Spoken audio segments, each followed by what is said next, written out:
The story first begins in Hyde Park, New York, in which Franklin Delano Roosevelt was born on January 30th, 1882, into a wealthy family. The Roosevelts had been prominent for several generations, having made their fortune in real estate and trade. Franklin was the only child of James Roosevelt and Sarah Ann Delano.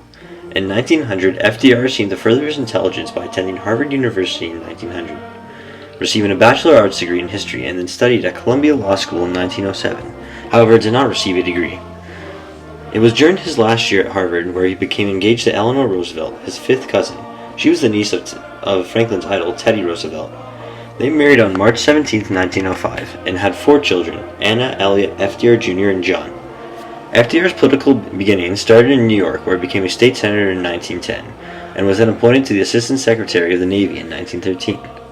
After a failed attempt at campaigning as a vice president to Governor James Koch in 1920, Roosevelt turned his political views towards Washington.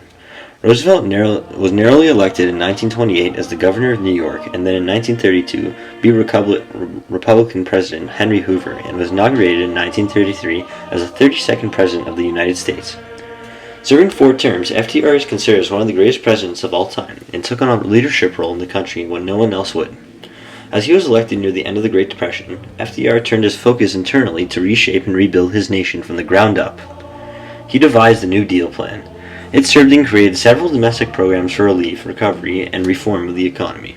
The relief portion of the New Deal helped out the unemployed by giving them work by building airports, hospitals, schools, and roads, as well as raising the price of crops.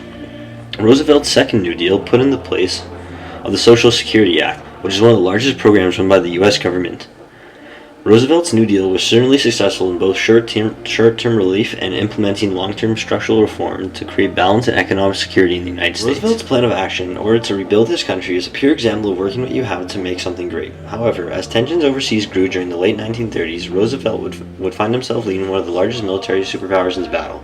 Following the Japanese attack on Pearl Harbor on December 7, 1941, led to Roosevelt calling for war in his famous infamy speech. December 7th, 1941,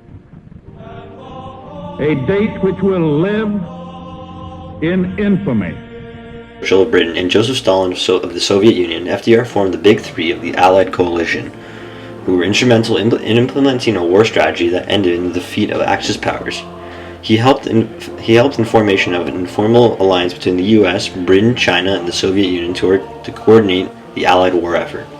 Roosevelt met Churchill and at times Stalin in a series of conferences leading to vital decisions, like the Quebec Conference in 1943, which would launch the successful invasion of the German-occupied Western Europe. FDR thus helped strategize the Allied victory. Several historians credit FDR for transforming America from an isolationist nation to a leader in world affairs through his pivotal role in World War II. Next, Roosevelt devised a plan called the United Nations, which would provide global security for years to come. During the Second World War, Roosevelt first coined the term United Nations to describe the Allied countries and initiated talks on a successor agency to the League of Nations to prevent another major conflict. Along with Churchill and Harry Hopkins, FDR drafted the Declaration by the United Nations.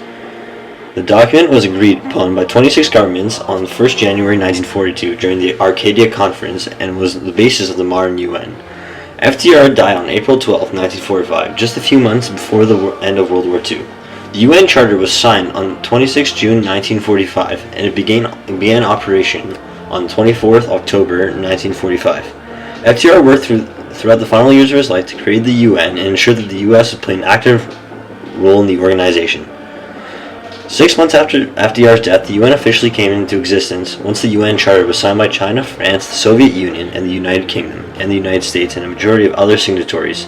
With 51 original members, the UN's membership has grown today to 192 member states. The UN is actively involved in a wide range of areas including peacekeeping, peacebuilding, conflict prevention, and humanitarian assistance. FDR then died on April 12, 1945 due to cerebral hemorrhage in Warm Springs, Georgia. Quoted by Alan Jury, "So ended an era and so began another."